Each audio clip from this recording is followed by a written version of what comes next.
It's Ask an Engineer. Hi, everybody, and welcome to Ask Engineer. It's me, Ladyada, the engineer.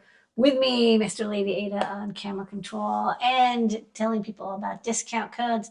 We got a jam-packed show today for you. 1 hour of the most blinkiest, newiest, hackeriest, codiest, electronic-iest news. That's right. And more. Let's kick it. Tell them the code. Tell them what's on tonight's show. Let's get right into it. On tonight's show, the code is Sparkle Motion. If you ever wanted to prove your commitment to Sparkle Motion, you can do it now. Save 10% off in the Adafruit store all the way up to 11:59 p.m. tonight. It is celebrating our new board that Ladyada will talk about soon. We'll talk about the show and tell, and we'll also talk about some of our other shows from the desk of Ladyada, which includes The Great Search. You can probably pull that up on your I know. I'm like, now. I got to look it up now. We're totally going to do it. We're totally I'm not going to be embarrassing. JP's workshop is back. JP is safe. JP is in California and was near the fires, but evacuated, came back. So we're glad JP is safe, and you'll see a product pick of the week highlight. Some time travel stuff, some news, some things we're doing. We're doing an AdaBox update every single week. Nothing really new, but we'll just tell you kind of some of the fun hoops to jump through when you're trying to ship thousands of something, and we'll give you an update. We have from the mailbag a fun comment that I wanted to share. We have some open source hardware news, including a bunch of our guides and more. We've got Ion MPI brought to you by DigiKey. This week it is, you guessed it, Texas Instruments. They're back. We're going to do some new products. We're going to do top secret. We're going to answer your questions. We load up a bunch throughout the week, all across different forms of social media. And then we answer them. We also answer them live via Discord, adafruit.it/Discord. All that and more on, you guessed it, Dun, dun, dun. Ask an Engineer. Okay, so code is Sparkle Motion. A little bit of a reminder. We do have free stuff, and every week we kind of just talk about it. We're just going to do it really fast, but the big thing is we have same day in New York City. So if you want to get your delivery same day and you're checking out, it's before 11 a.m. It's one of the zip codes. You can also check out adafruit.com/same day. You can now get same day. We use UPS's service that happens to use their partner service called Roadie. I've used it before with Home Depot deliveries. I like it. I'm glad that we're using it. So that is less expensive than other delivery services. It seems to work quite well. It is. So we do free stuff. If you load up your cart, you also get 10% discount. We have everything but Circuit Playground Express right now. Yeah, we have the coasters for $99 or more, and we have the KB 2040 for $149 or more. We have free shipping for $199 or more, and then we're working on getting enough Circuit Playground. We just sold a lot of them really quickly. I have to get more so that we can have the freebies. Yep. Show and tell we just did every single week, 7:30 p.m. Eastern time. We had Scott come by, showed some Zephyr stuff with Circuit Python and our kind of big effort that we're doing in 2025 to bring up more boards with Zephyr and more. And then we had JP come by and show some of his latest. He was showing this water level detector for his coffee empire. Yeah. That he is very precise coffee making that he has. And then Noe came by and showed the little spinny table and some of our cases. You can check that out on a future 3D Hangouts. Jeff came by and showed this really smooth video on a Pixel display. Yeah. And you know a little bit more of the details on that. Is what's going on? Why is it a big deal? It's a big deal because the Pi 5 has this RP1, which is the predecessor of the RP2, which is like the RP 2040. And they finally released the API that lets you do PIO interfacing through the Raspberry Pi, like this iOctal kernel module. And so we got NeoPixel support into Blinka, like our CircuitPython API interface for Linux. So now you can do NeoPixels on any pin with massive strings, and it works perfectly. You don't have to use specific pins. You don't have to use a PWM peripheral. It's just like built in. And now we're also adding support for RGB LED matrices, also known as Hub 75. And before it was bit banged and it worked, but it was clunky. And you had to use a whole core. Now it uses peripheral. It's like smooth as butter, beautiful. You can do like 120 frames per second of 10-bit gamma corrected display. It's going to be really awesome. So glad we just moved the repo over to Adafruit. Jeff's finishing up some bugs and debugging and coding and stuff and documentation. And then we'll do some projects and guides and show how you can use our hardware to make beautiful matrix displays with the Raspberry Pi 5. Okay, and then Seagrover came by and showed these really nice weather displays and more. It shows corrosion in the outside work area, and it uses Adafruit IO Plus and more. It shows throttling, really cool projects, and nice interface. On Sundays, we do the Desk of Ladyada, which also has the Great Search. What did you show and share on the Great Search and also the show on Sunday? Well, one of the things, I showed off some of the hardware I'm working on, Sparkle Motion mini PCBs, which we actually got to the store this week. Working on the DAC 7578, just wrapping that up. And then also talked about writing a driver for the TMC2209 stepper motor with Claude. So I'm using Claude a lot more than ChatGPT, and I'm like really liking it. I had a video. I've kind of like transitioned all of the stuff that I do on a day-to-day basis where I use AI to help. It's like I was working on this tester and I was like, dear God, I don't want to look up how to do like infrared output timing modulation on an ESP32 because their API just changed, and it's like I just don't want to have to look it up. And so I asked Claude to do it, and it took a couple of like back and forths, but we did eventually get it going, and I think much faster than I would have done it by my own. And the big key difference is it just better at code than? It seems to be, I don't want to use the word smarter because it's an LLM, but it seems to have more in-depth ability to write more complicated code without hallucinating. Okay, that's a good. But the context window is much smaller. So it'll eventually say, "Hey, you're done. You're done for now. You're done, and you have to start a new chat." So like you gotta get into it, or section your code. So I'd be like, okay, let's write like the I2S test code, and I would like do that, and we would do that together, and then I'd start a new chat and be like, now we're gonna do the infrared test, and then I'll be like, new chat, now test that.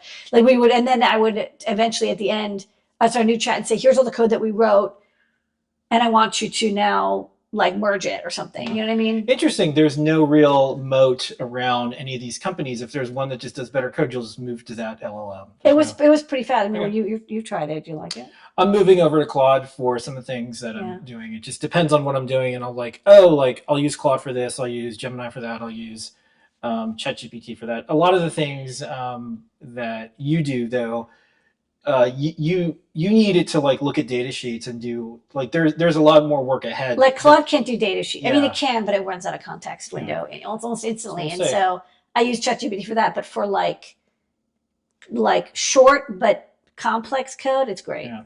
Okay, and then what did you do for the Great Search? For the Great Search, I did brushless DC motor drivers. I looked for one specifically that had I2C interfacing.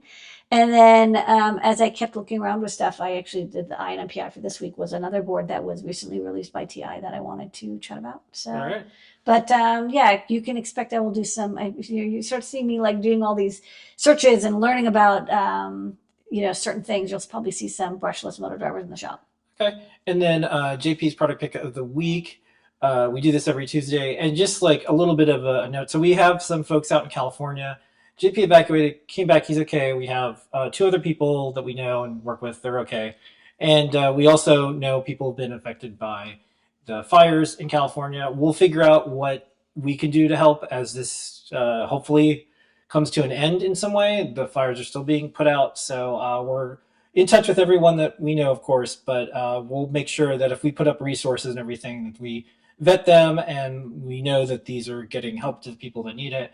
So we're, of course, lots of thoughts and frustration because it seems like this could be something that technology or planning or sensors or things could help stop in the future. So we have our work cut out for us.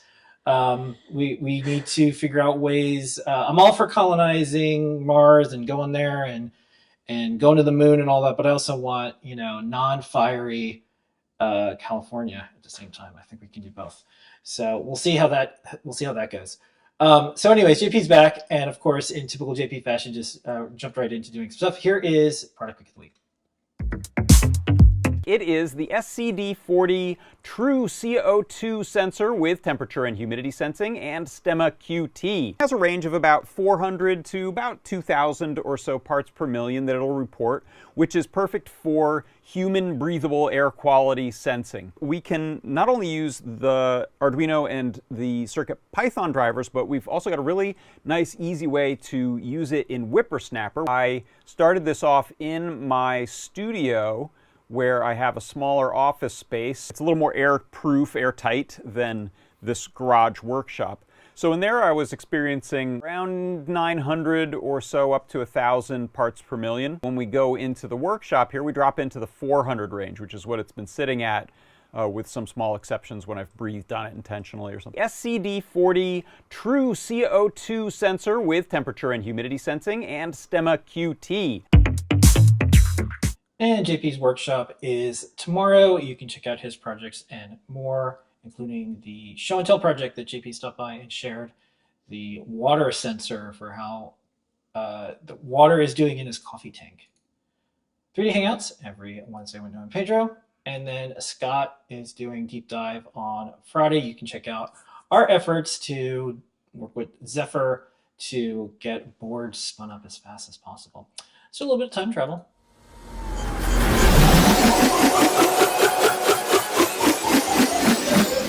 Okay, this week's time travel, we're going to do a mailbag and an Adafruit AdaBox update. So I'll be putting this on adabox.com. Here's, without giving away what AdaBox is, because we're about to ship, hopefully, the next one. Getting 4,000 of something has been the real challenge. So there's like 5 or 6 things that, in addition to the circuit board and all the components, which weren't around for like 2 years. So that part's done, circuit board, components, that's done.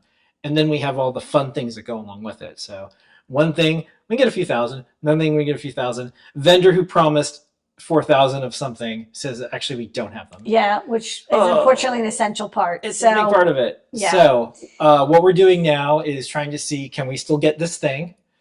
If we can't, I might bump it and do a different thing. If we can't, we'll just, we have a lot of Ada boxes lined up. So what we'll do is we'll take this Ada box that we thought that was going to come out and then put the other Ada box that we don't have that issue.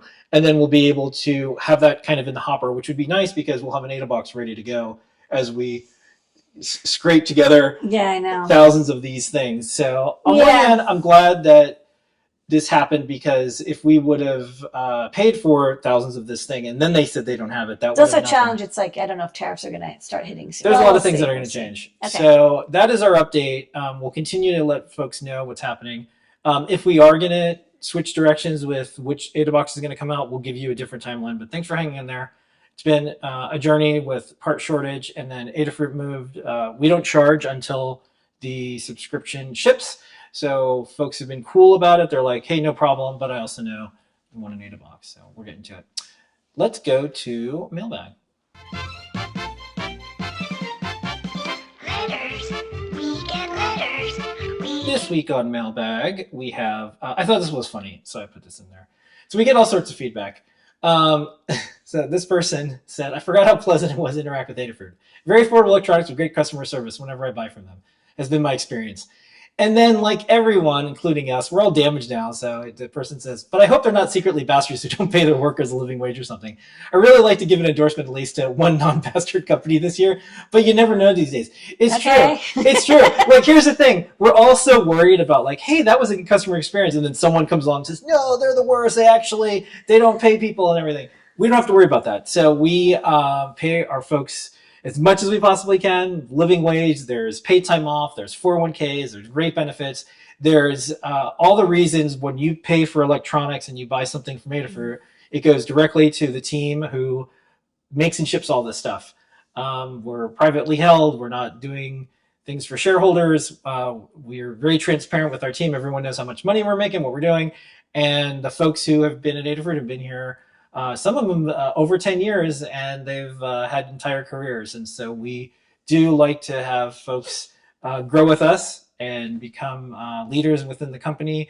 And we like to compensate people as much as we possibly can. And we do everything we can, being an electronics company in New York City, in the USA, to not only tread water, but have a good way for folks to have a career. So, yeah, there is a big question about, can you ever give anyone a compliment and it not turn out terrible later? But our promise to you, we'll always have good customer service, and we'll always treat people great and how we want to be treated. So, anyways, thank you for the comment, and a reminder that it's really hard to do this.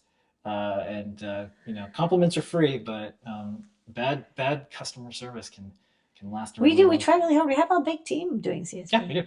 All right, so let's do some Python on hardware news. The news this week is that we are wrapping up the 2025 CircuitPython call for features, requests. What are we doing? I think technically it's over, but you can still squeeze one in if you really. Yeah, we're wrapping. If you really have to. That was by the 14th. You can check out the talk that Scott and Ladyada did. We talk about some Pi news. We talk about our 800 certifications. I'll talk about that in just a moment. And all of the things that are going on. KiCad is a conference coming up. I'm actually talking to them right now. We're going to see if there's virtual talks. And then Playground, all of the new guides, a lot of CircuitPython there. But this week, I wanted to ask you, Ladyada, Yes. What did you want to see in CircuitPython in 2025? We chatted about it with Scott in a video, but if you don't want to watch a 20-minute video with Scott, who we visited, and you can see my desk, I think this year, we have, there's a couple of,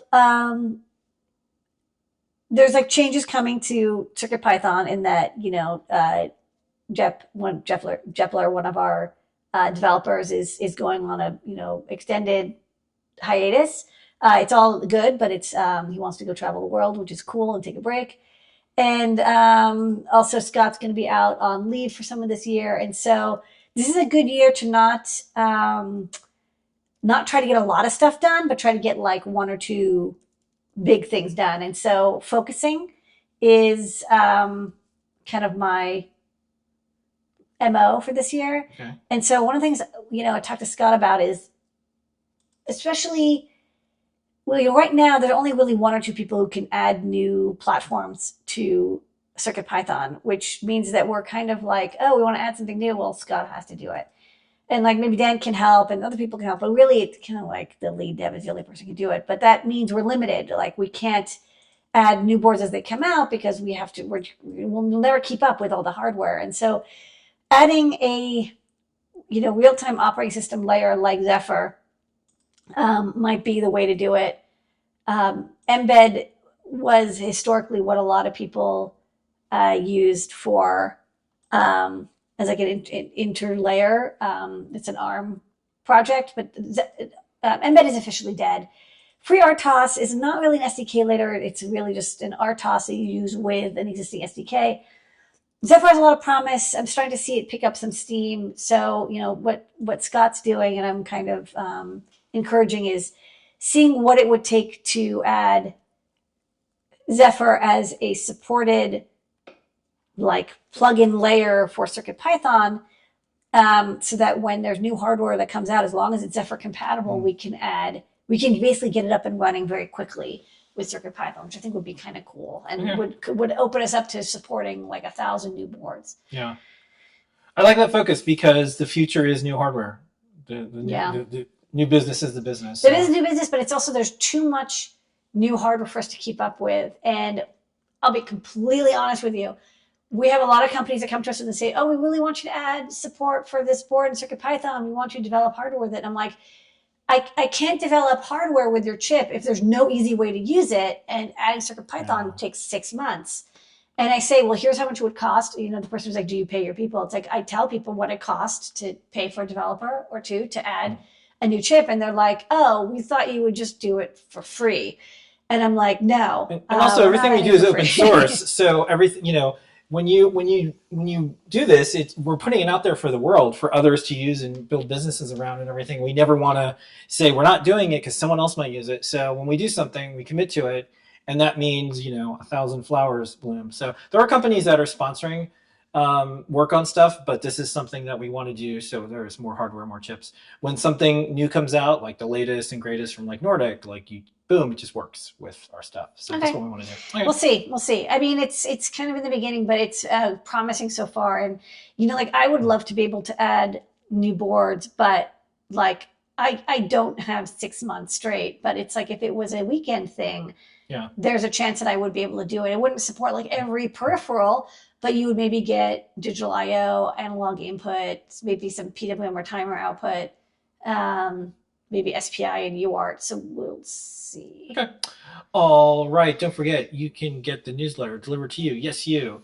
Or you can get it via RSS, or read on GitHub as Markdown, or get it as an RSS feed. Doesn't matter. Adafruit Daily. You go there, delivered every single week. We're back. 2025. There is significant newsletter growth. Tens of thousands of people. Yeah, a read lot of this. people joined. Thank you, everybody. Yeah. Considering that we don't force you to sign up or spam, it's actually pretty good. Okay, open source hardware news. Congratulations to Oshwa, because it's congratulations to us. Everybody wins. Yay. So we have 800 certifications all together. I did want to show some of the coverage. So this is neat. Make Magazine Yay. covers this. Oh, that's nice. Adafruit hits 800 open source hardware certifications. So put over the post over there, and also on Hackster. And this is the Sparkle Motion board, and you had it light up. That's number 800. 800. That is number 800. And Oshwa is almost up to 3,000, and we're up to 800. And that's 27% of all certified open source hardware projects come from Adafruit right now. And we're happy about that. It's all about intention. You can say open, you can talk about open, but you can also put your files up, put your code up in a open source license, and then you can do documentation, you can share it, and you can say, go forth and build things. And when we hear from people that say, I'm only able to do all of the stuff I do with my business or my company or this charity or this effort because of the open source designs, that makes us very happy. So thank you, everybody, for telling us, because that's one of the reasons we do it, but thanks for using this stuff. We do have a bunch of guides. Speaking of open source hardware, Ladyada, what is on the big board this week? Okay, we got some guides out. Well, there's an updated guide. The TMC 2209 stepper motor driver, that guide came out. Tim C helped on that. Thanks, Tim C. This is his first product guide, I think. So we have support for this super silent stepper motor driver. Check it out. We also have an updated guide for the Feather RP2350. Now it talks about the PSRAM support. And I think this week, Aaron also published that Icicle Crown with Pebble Pixel. So people are gearing up. We're going to see more projects as knowing Pedro get back to doing guides, and also JP is escaping from the fiery hellhole and that is Playground. We told folks we're doing Zephyr, so you can check out Zephyr Shell over USB, BLE, Bluetooth, Connect. Getting started with Zephyr on Linux. You can check out the Cedar Grove weather architecture that was from the show and tell, and then of course more things like linguistics that you can do with Mr. Klingon is definitely Circuit living Python. up to the username. Yeah, we've been our little kid likes pizza. She's only 2, but she likes pizza. So Well, that's the only thing 2-year-olds like. no, they like more than that. But like I was joking with Maury. I said, "Oh, we should have to get a pizza cutter, and I'll just get the Enterprise one. It looks like the Enterprise and everything." Yeah. Because you just have to do it. And I was But thinking, you said it's kitschy. It is kitschy, but I may as well just do it because it is fun, and it's I want to teach her about it's the original Enterprise. Okay. So anyhow, check out Adafruit-playground.com, or you can just go to Learn or Adafruit, and everything is linked there. Okay, let's do some 3D printing. We're going to do 2 videos. There's this week's guide tutorial recap, and then a speed up. We'll see you on the other side. You can protect your Adafruit boards using our new SLA 3D printed enclosures. The Adafruit shop now offers snap-fit enclosures that you can buy so you don't have to 3D print them yourself. These are 3D printed with an SLA process using natural white or clear transparent resin. This material features a smooth surface finish with high dimensional stability and good temperature resistance. There's no hardware screws needed, just line up the board and fit it onto the built-in standoffs. You'll want to orient the top cover so it matches the case and then simply snap it on. If the board has built-in LEDs, they'll shine through so you can see if it's getting power. If it has an onboard NeoPixel, you can see it change color, which could be used to show its status. With the feather cases, the cover features pressable tabs so you can still access the onboard reset and boot buttons. Most of the enclosures feature 2 mounting tabs on the side of the case. This allows you to secure the case to just about any surface. The tabs feature M3 size slots that allow you to use either hardware screws, zip ties, or even thread for sewing. We also have many with brick compatible nubs so you can integrate them into your hobby projects. They come in handy when you want to secure a project to a dedicated space. You can pick these up now from the Adafruit shop. You can get a 10% off discount code by watching 3D Hangouts or Ask an Engineer on Wednesdays. We're planning to stock even more enclosures, so be sure to check out the site when they're available. You can also drop us a comment on our social channels to suggest what enclosure we should design next.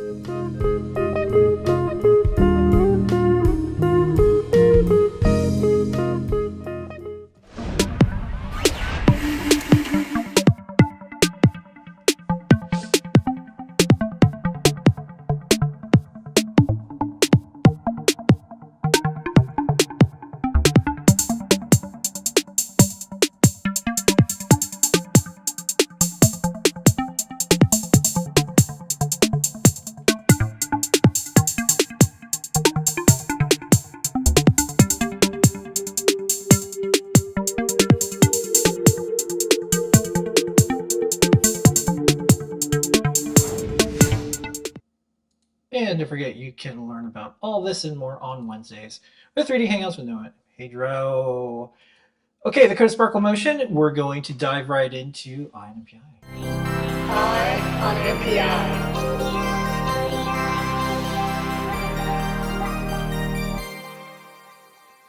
Eye on MPI, brought to you by DigiKey and Adafruit. Thank you so much, DigiKey. Every single week, Ladyada uses her powers of engineering to show you what's new in the world of electronics. This week, it's from Texas Instruments. Ladyada, what is the new product introduction, NPI of the week this week? Okay, well, I've been researching a lot more about brushless DC motor drivers because I've gotten some requests to stock some. And as I was looking for one, I also bumped into a product from TI that was featured not too long ago on digikey.com. It's the DRV 10974, and there's a large family of chips in this DRV 109XX series. But this one is specifically a very simple, easy to get going brushless DC motor driver. Can drive motors from about 4.5 to 18 volts. So it's like, 12 volt is that nice range. 1 amp continuous, a little bit over 1.5 amp peak. And it's meant for brushless motors, and you don't need like almost anything to get it going. You just need a couple passives, a direction, and a PWM signal in to tell it which way you want to go and how fast. And then there's a feedback pin to let you know how fast it's detecting. And it does like all of the hard stuff for you, which I didn't realize like how integrated these brushless motor drivers are these days. They're pretty cool. So a lot of people who do simple robotics or make, design toys or have some motion in their products, they start usually with brushed DC motors, something that looks like this. I've been using this motor for like, God knows, like 20 plus years. They're very low cost, like pennies, like under $1. And they're very simple to use. You give them a DC voltage, they spin, you reverse the polarity of the DC voltage, they spin the other direction. To drive them, you can use a full H bridge, such as the DRV 8833, which TI also makes. This one I think is like a 5 to 12 volts, also 1 amp motor driver, which can control 2 DC motors or 2 full H bridges in there, the A out and the B out. Again, you give it, this one does the motor control part, so you just have to give it a signal of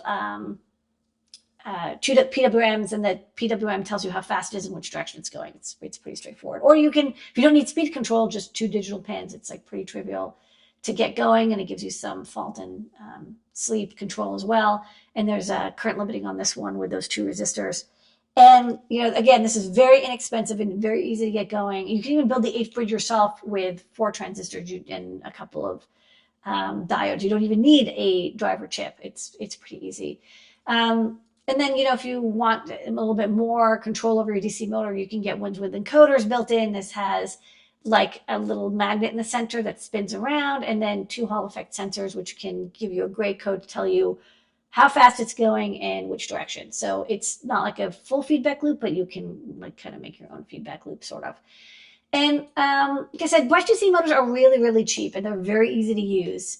And if you just need something that runs once in a while, or it doesn't need to last that long because it's a toy, brush DC motors are the way to go. You can gear them down very easily. You can get them in any range of voltages, ranges of currents. But the way they work is they have inside these, like, literally there's brushes, right? The brushes might be made out of, gold plated like fingers or materials.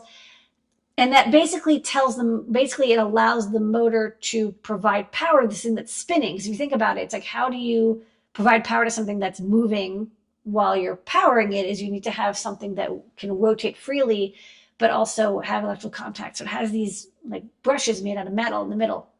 And it makes it, again, very easy and very expensive to use. But because that commutation is handled with brushes, and every time the brushes like fly by, they have little sparks. And, you can make really good quality brushes, and you can gold plate them, and you can do this and you can do that. And, they are protected and they'll last a long time, but eventually they wear out. Like, there is a mechanical wear that will happen, and eventually the DC motor dies. And so if you're not running it that often, it's not a big deal. Or if you don't care that it dies because it's a toy that only has to run every, couple of hours for like a couple of years, you're fine. But if you need something that's long-term reliable, and quiet, has less EMI because of these brushes constantly flying by, a brushless DC motor is where it's at. And brushless DC motors are cool because there's no brushes, but instead you have these 4 coils, and it's got flipped over, but go to the next one. Because you can look at the left. There's 3 coils. And as each coil activates in order its electromagnet, it pulls the rotating center, which is a permanent magnet, around. And so that, if you just, like in this case, there's UVW. If you do UVW, UVW, UVW, it spins clockwise. If you do UWV, UWV in order, it spins counterclockwise. And that's it. And the speed at which you activate those coils is the speed at which the motor goes. Okay, so you can go back 1 second. The only problem with these is that because you don't have that brush commutator in the middle, you don't know where the rotor is. And so, like, the hardest part of dealing with brushless DC motor is getting it going. And, sorry, can you go back one? Yeah, I apologize. I flipped these 2. Right. You can use Hall effect sensors, and then the Hall effect sensor will tell you that detects a magnet. And so you can tell with 3 Hall effect sensors where that rotating center of the stator is. But if you don't want to have that extra Hall effect sensor, you want to go sensorless, you could save a lot of money. So now you're getting closer to that DC motor cost. And instead you measure the back EMF basically as the motor is spinning, the magnet spinning, it creates like a resistance against those electromagnetic coils. And you can determine, how fast you're going and where the stator is. And so you can, if you want to make sure that you're not trying to drive the coils too fast, because then if the motor can't keep up, it gets desynced and it can kind of do this halting, stuck thing. So the problem is that the startup and the tracking is like really complicated. And especially if you're running something really fast, it's hard to do that in a microcontroller. Also, you have to generate this like pure sine wave to drive it. You can't just give it a square wave on and off like you do with a brushed motor. And so you need to have a much more complicated control system. And like you could do it in a microcontroller, but it would really suck. You'd have to spend like all of your time kind of tracking and looking at like where is the back EMF coming and measuring it, and then like analyzing it, and then adapting the speed of your sine wave generator. And that's where something like the DRV 10974 comes in, because it takes care of all of that for you. You don't have to do anything. You give this thing power, and you connect the 3 points of your brushless motor. There's a couple of passives you can see on the bottom left, you said, which we'll talk about in a second. And then you just give it like PWM signal for the speed control and the direction, and you're done. Like that's all you've got to do. And it takes care of the rest, including the startup stuff, the stall detection, the current management, the charge pump for the, bridge controllers, et cetera, et cetera. It's like kind of an elegant solution, and it's only like about $1. So it's a very easy way to get started with your brushless motor, especially if you are within that range of about 5 to 16 volts, about 12 volts, and 1 amp, which is like a pretty big fan or motor, right? So you're probably good for most small motor control. And then the device takes care of all of the generation of those 3 sine waves, making sure that the speed that, you don't go too fast for the motor, you don't go too slow, you start up very quickly. They're all, synchronized 180-degree apart so that you get this smooth transition from each coil to the other for motion. There's also current limiting built in. It's like there's a description of why it's not like hard current limiting, it's soft current limiting, but it should still work pretty well. And you set that with a resistor, you get 20 to 1600 milliamps, so like 0.2 amps to 1.6 amps. There's also the lead angle selection. That's something that it's like a compensation resistor to use for each motor. Has a slightly different lag between when the internal rotator moves past the coils and when the back EMF spikes. And so you can adjust this to kind of, compensate for it. So you get, you can basically drive it harder and faster without having to worry about getting desynchronized from the back EMF and how you're driving them. And then also the acceleration profile. That's the startup, because again, to start up, you have to drive the brushless motor open loop for a while until the back EMF starts kicking in. And so this kind of, again, it's motor by motor dependent. And they have a document on how to do this. It's not too hard, but it does differ from motor to motor. So just like follow their instructions on like setting the limit, set the lead time, turn it on, turn it off, and then you practice to make sure that the motor starts up smoothly. And then there's also a lock detection. So again, a thing that can happen is that the motor kind of gets stuck because, if it slows down, but you're still trying to drive it very quickly, it won't move at all. But there is some lock detection that tries to determine when that happens. Again, if you have Hall effect sensors, you don't need this, but if you're going with this sensorless design, you'll need to have a way to detect if the motor actually isn't moving anymore. There's also an eval board if you want to just get started immediately, and DigiKey has this in stock. And speaking of Is in stock. There's lots of them.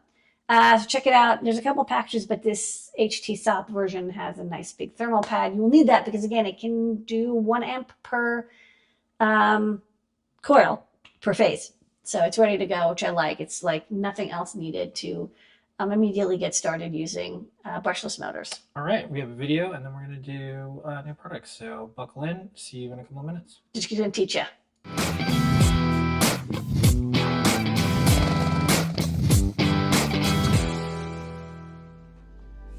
Brushless DC motors are electronically commutated devices that convert electrical energy into mechanical energy. Brushless DC, or BLDC motors, come in 2 main forms and are all composed of 3 main components: stator, rotor, and Hall sensors. The stator is the stationary part of the motor that provides a continuous magnetic field either from permanent magnets or electromagnets. The rotor, also known as the armature, is the part of the motor that rotates. The Hall sensors are used to detect the position of the permanent magnets on the rotor. Here we have an in-runner and an outrunner style BLDC motor. The in-runner has a stationary casing with the stator windings attached to it and the rotor in the center. The outrunner has the rotor magnets attached to the case of the motor, so when the motor is energized, part of the casing will spin. For this video, we will use the in-runner style as the example.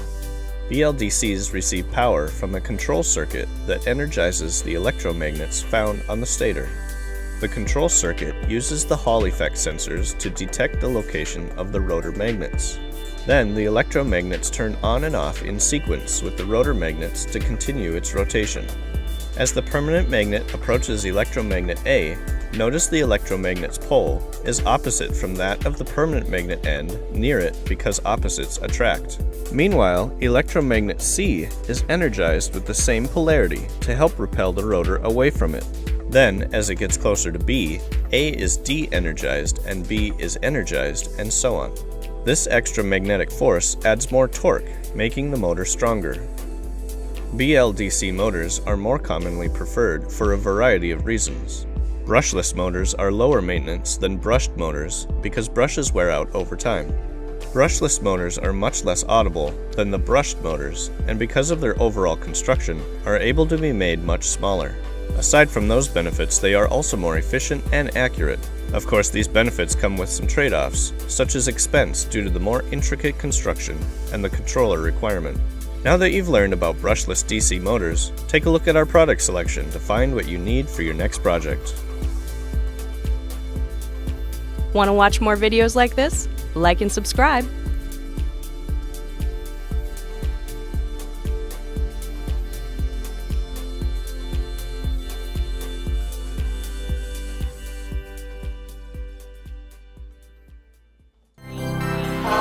Olympiad.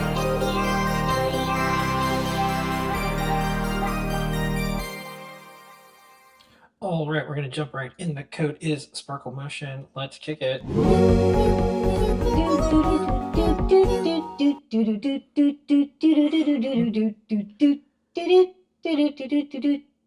It's new. It's new.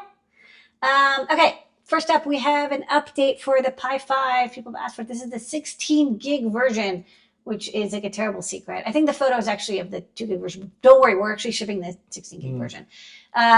It's the most gigs. You want to do a lot of AI stuff. You want to run local models. You want to have a lot of data capture. You want to do video stuff. I don't know. You need a lot of RAM. $120, you can get a Pi 5 with as much memory as like my really nice laptop. Okay. Which definitely costs more than $120. This was a customer request, and I was like, that's kind of a good idea. It's a panel mount USB cable that has USB-C that goes to your device, but the panel mount is type B. Why? Look, if you're not using USB-C speeds, if you don't need anything more than USB 2.0, those B jacks are like chunky and reliable. You know, the only reason they're not used anymore is because they're just big. But a lot of times people have, you know, cables or devices that have B ends. I don't know. I could see this being useful as an adapter that's also panel mountable. All right. Next up.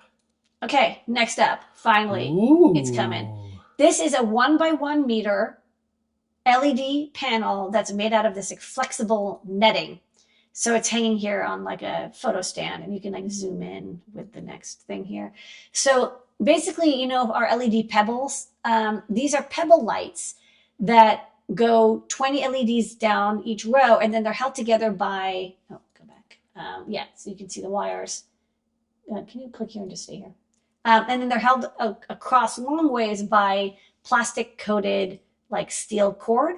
So they're very durable, and we use these for an outdoor holiday display. Yeah. I will say they're designed for outdoor. You can use them outdoor, but they're not waterproof. Do not dunk these underwater, right? I don't guarantee that they're not waterproof against like immersion in water. And if the weather's really bad, you know, bring it Something inside. can happen, yeah. We didn't. Ours survived for about 20 days in some rough weather, but, you know. Yeah, I mean, it can handle with something wind. happen, It can have yeah. people rained on, snow on, you know, obviously. But Yeah. still, I wouldn't, I just have to warn people because I once said like, oh, this is like waterproof. And what I meant was it's weatherproof. Resistant. And somebody dunked it into their pool for like 3 years and said like the pool lights eventually failed. I'm like, yeah, they got eaten alive. Okay. Anyways, there's mounting on all edges. So on the bottoms, they have these, you know, corded. On the top, they have these hooks. So it's easy to attach and mount it to something. And then you can, you know, what's nice is it stores very well. So when you're done with it, you just wrap it up in a ball and it's like not that big. Yeah. So you get 400 LEDs. For the input, it's really easy. It's just NeoPixel data. So your standard WS2811, SK6812, whatever, NeoPixel data. And then ground, and then 12 volts DC. Now, I'll say, I've run these off of 5 volts, and they actually run fine off of 5 volts.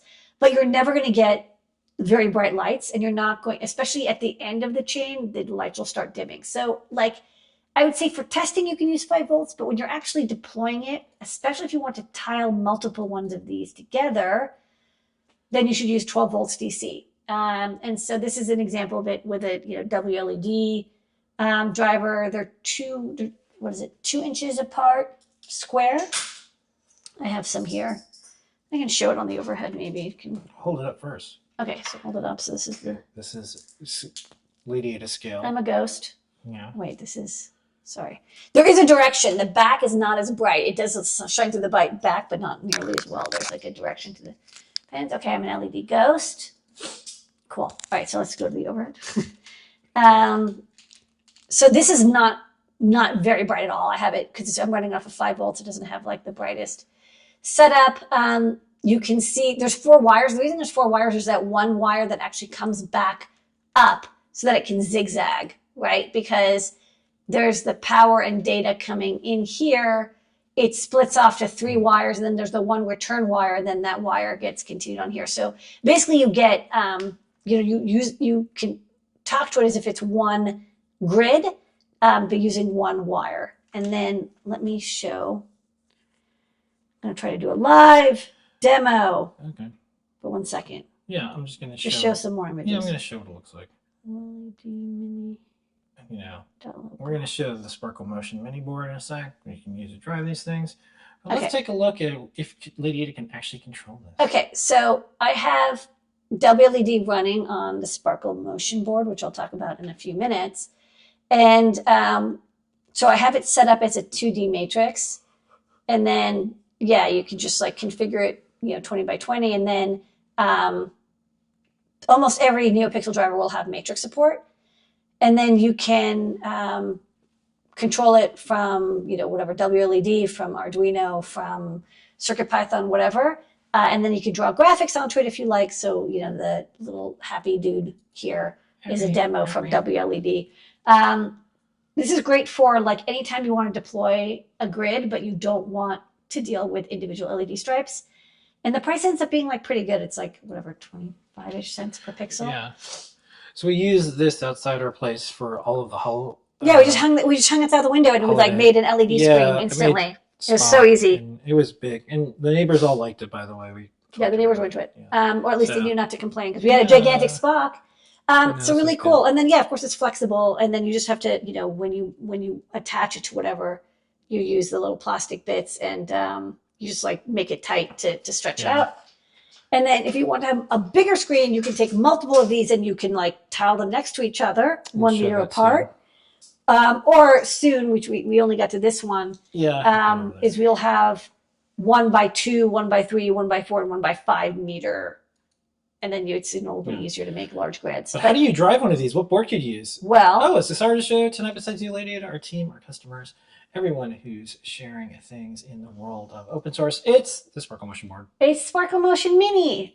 So we actually, even though this was designed after the first one, because it was easier to get tested and assembled, this one's going to the shop first. Because it doesn't have any through-hole components and it doesn't have a lot of stuff to test on the board. But we'll get the main Sparkle Motion in for next week, most likely, unless some crisis occurs. So this is an all-in-one board with an ESP32 microcontroller.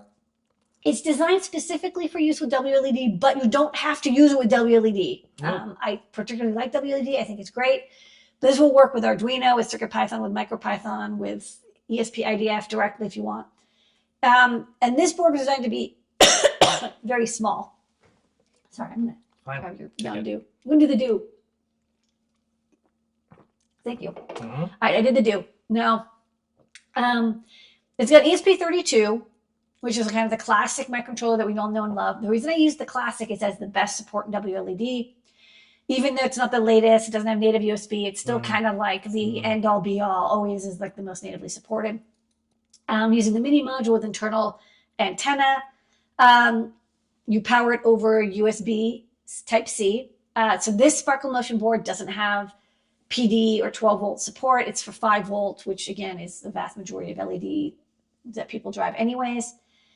It has a USB to serial converter with auto reset, so it's really easy to install WLED or upload any software to it. You just plug into USB, it shows up as a COM port, upload, debug, whatever. And then we added a bunch of niceties that make it easier to drive LEDs and control hardware with it. So on the very right, there is 4 pins that have ground, pins 33, 32, and 5 volts. And those are the power outputs plus 2 level shifted digital output pins. So those are 5-volt level outputs. So you can drive like any digital pixels, even the ones that are picky about the voltage level. You don't have to worry about it. It's auto shifted for you. There's a reset button and GPIO 0 button. You could use that to manually bootload if you need it, but you should never need it. But you can use the number 0 button as a user input. There's a built-in mini NeoPixel and a built-in LED, a red LED that blinks. There's a 3-pin JST-SH connector with analog input or output. And so and digital input out as well. So you could use that to connect an infrared receiver, a sensor, a button, whatever. There's also a STEMMA-QT connector for connecting I2C devices. You want to add an OLED, you want to add a rotary encoder, I don't know, whatever. Whatever you want over I2C will connect there. On the bottom, we have a 4-amp fuse. A lot of people ask me to put a fuse on. The reason I did do a 5-amp fuse is that when I tested this board, it's a 4-layer board. It has a gigantic ground plane and a gigantic power plane. It couldn't really do more than 4 amps before the current started dipping. The voltage really started dipping, and it started overheating quite a bit. And so the amp is a 4-amp fuse, which is still pretty good. It'll trip, higher 6 to 8 amps depending on the temperature. There's an I2S digital microphone, so you get really good quality audio, so you can do audio reactive projects. And then there's a 2x3 header on the top left there with power ground and 4 more GPIOs. So you can, if you want to connect an external, again, rotary encoder or potentiometer, buttons, another I2S microphone, whatever, you can do it.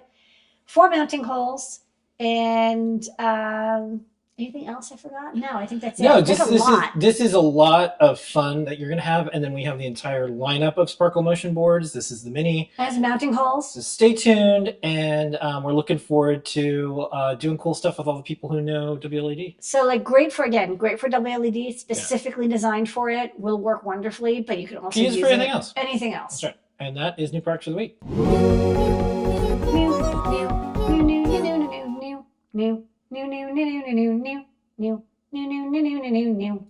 Okay, so the code is Sparkle Motion. We have your questions lined up. We're going to do Top Secret. Okay. Then we're going to do questions. Here is Top Secret of the Week. It is a ghost. video. It's a sheet LED, that LED product thing that we're sampling. So here we go.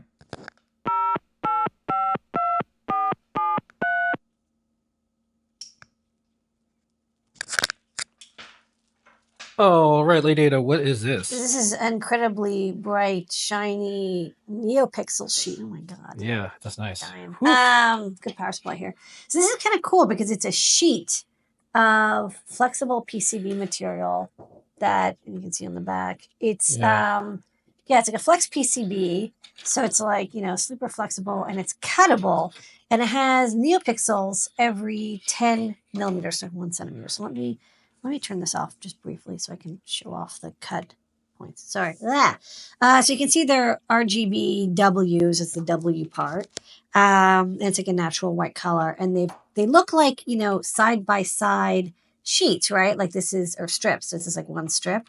But they're made on one PCB, so you can cut them. You can see there's little cut symbols over here. But you can actually cut them kind of in any direction or shape. And over here, you can see that I think this is the data line. Is that the data line? No, that's the power line. The data line zigzags around, but with these pads, it's really easy for you to connect. So there's no connection between the rows. They're connected only up left and right. So if you wanted to have this in a weird shape, you would just have to find the end of your shape and then connect it through with some thin wires. The power and ground, I think, are connected all the way through, so you only have to do the data line. But it's kind of like a funky, cool material because it's very, very flexible, and you only need one GPIO line to use it. And you could cut holes in it if you wanted to, or have a heart shape or a star. Yeah. Anything as long as you maintain the square for each shape. So kind of cool material, extremely bright. You do need 12 volts power for it, but our Sparkle Motion supports that. Or, you just find an external power supply. And this looks good. We're going to get it into the shop soon once my eyesight recovers.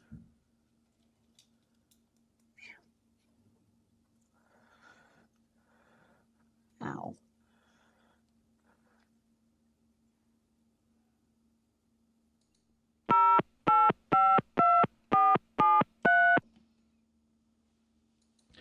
All right, we're going to speed round your questions. Here we go. Questions. First up, Ladyada. Let's zoom into these. Okay. This person wants to know, are you guys planning on making a more dense version of this sheet? I would love to. That's the video I'm we going saw. to ask the LED factory that makes this sheet if they'll make a version for us that's more LED dense. Okay, next, very cool way to support the display. What colors will the OLED display? I believe it's a light bluish color. It's kind of the default OLED tint. Next up, I want to build a programmable foot pedal to monitoring switches for MIDI. Anything else? I'd like to interface old school USB-B for robustness. I found USB-B panel connectors on Amazon, but they barely fit maybe the pedal enclosure I'd like to use. Do you know of a better connector, a better way to build a robust USB foot pedal box? I don't want to run a wire directly from the microcontroller inside. Yes, check out this sweet panel mount case that the cable we just put in. It's easy to panel mount. It's round and it gives you USB-C so you can plug into your microcontroller on the other side. Robust. Sweet. Okay, can a distance sensor be made this way? It measures CM, not just centimeters, not just proximity. To be honest, infrared is not good for distance. It's good for proximity. It's just cheap. I would use a time of flight sensor for like true centimeter level kind of measurements. Black, clear. This is the cuttable NeoPixel sheet. I think it will come in clear because PCBs aren't clear, but it will come. It could come in black. I just don't know if people. Well, we'll see if people buy the white version, right? And then if they do, we'll get the black version as well. I'd like to see that with UV as well. I don't know if we're going to have those UV tubes. It's an interesting idea. They're not cheap, to be honest, but we do have UV NeoPixel strips in the store. Okay, what's minimum width a cut can be? This is for the NeoPixel sheet. It's, I believe it's 2 centimeters square, so you can cut on the lines. Next up, would be nice to have something thin enough to use, like a Nixie tube. That's for these nudes that we have. You know what? The ones that we're putting in soon with like the power from the end, they would be great for a Nixie tube. Okay. It's fake Nixie tube. Next up, These cool. ones. How durable are they? Can they take the weight stress? No. Okay. Next up, how exciting. Can you share any info on the level shifter that you're using for the mini version, which you did? I had a for WLE board USB2. Flickering issues with transition between presets and playlists because the only level shifter they use was a sacrificial WS2812 pixel on their PCB. That sucks. I would not do that. This is a true 74 LVC2G34, I think. It's a high-speed 3 to 5 volt level shifter chip that's specifically designed for doing level shifting, and it works greet. Okay. It is a no-nonsense level Came shifter. up in the Discord channel. They want to use a TI, something. Lithium battery pack manager, which allows to get 4 lipos in series data. She can be seen here. Question is, was there an Adafruit multi-cell lipo pack which present as a single cell at the connector compatible with ICs such as TIs that allow serial connection of multiple lipo batteries? Can one build a 14.8 volt 10 amp power supply with 4 Adafruit 5035s, for example? Yeah, I mean, you can, because the battery doesn't. You can always series batteries. It's just when you parallel them that things get a little funky. But you can definitely take any of our batteries, our LiPo batteries, and if you have a proper controller that manages the charging of the individual battery cells and is like does that properly and correctly, there's no reason you can't use them to create a 10 volt or whatever multi-voltage battery.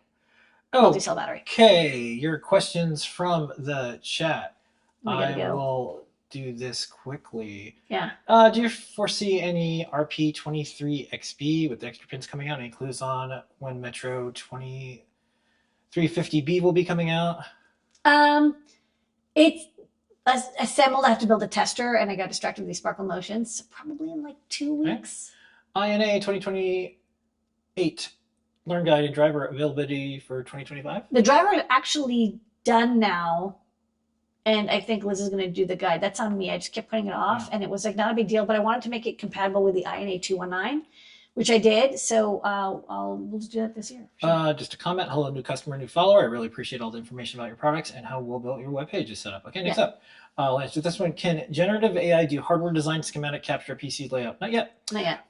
We're trying out a site that says that it takes a data sheet and makes a driver. It's not AI though. It's not AI. And it didn't. And it didn't exactly do it yet. Yeah, I didn't know but we'll see. Is it possible to use it in reverse by manually spinning the shaft and monitoring the Hall effects for direct end speed, like a rotary encoder? Yes, basically, a rotary encoder is basically like a shaft with a magnets on it, and then a non-mechanical rotary encoder, like a magnetic one, and then there's Hall effect sensors. Okay. So they're not cheap. Another nice comment. Always, Adafruit's always coming up with the greatest products. I wish I lived closer to you guys so I could order everything from another country. And for Sparkle Motion, is the fuse a resettable PPTC fuse? Yes, it's a resettable fuse. Okay. Anything that's small and flat like that, it's always going to be a resettable fuse. Any plans for a LiPo-ion wireless charger module? No, I mean, we have the key chargers. Okay. You can DIY around. And I can answer this one. How's the switch to KiCad going? Slowly but surely. Yeah. Scott taught me some KiCad stuff. Yeah, there is a KiCad event in, I think, March or May. We're going to see how we can help support it and attend in some way. Maybe we'll be a media sponsor and write about it. We also sponsored KiCad on GitHub sponsors. We suggest folks do the same if they use that tool. Let me check everywhere else, see how it's going. Looks like that's all of it. Okay, great. That's right. That's the questions of the week. Questions. Good work, Ladyada. Thanks. My pleasure. All right. So thank you, everybody, for joining us this week. Don't forget the code is Sparkle Motion, 10% off in the Adafruit store, all the way up till 11:59 p.m. And I want to say special thanks to everyone who's been tuning in. Our thoughts are with the folks in California. And for the folks watching on TikTok Live, I don't know if TikTok's going to be around in another few days. Can you stream on Red now?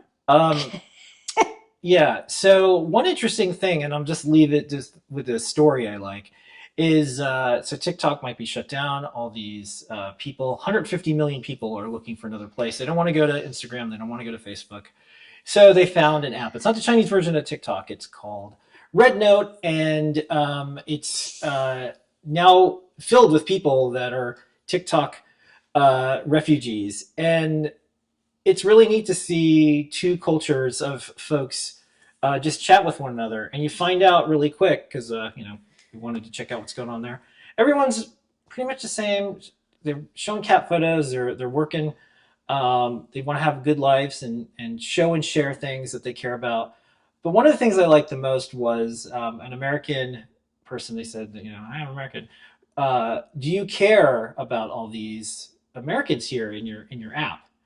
And someone said, a Chinese person said, in the club, we all fam. And I really like that, because I think that is the approach we could take on a lot of things. Look, we're all in this together. We're all fam. So maybe this weird digital collision of two people could help get us closer to that Star Trek future where we're all living great lives and, exploring knowledge and what's possible. So anyways, that's what I'm hoping for. And check it out. We're still on all the social networks. We'll see what happens with TikTok. We got approved to do live. We're broadcasting live. So we'll see everybody next week. This has been an Adafruit production. Here's your moment of Zener. Bye-bye.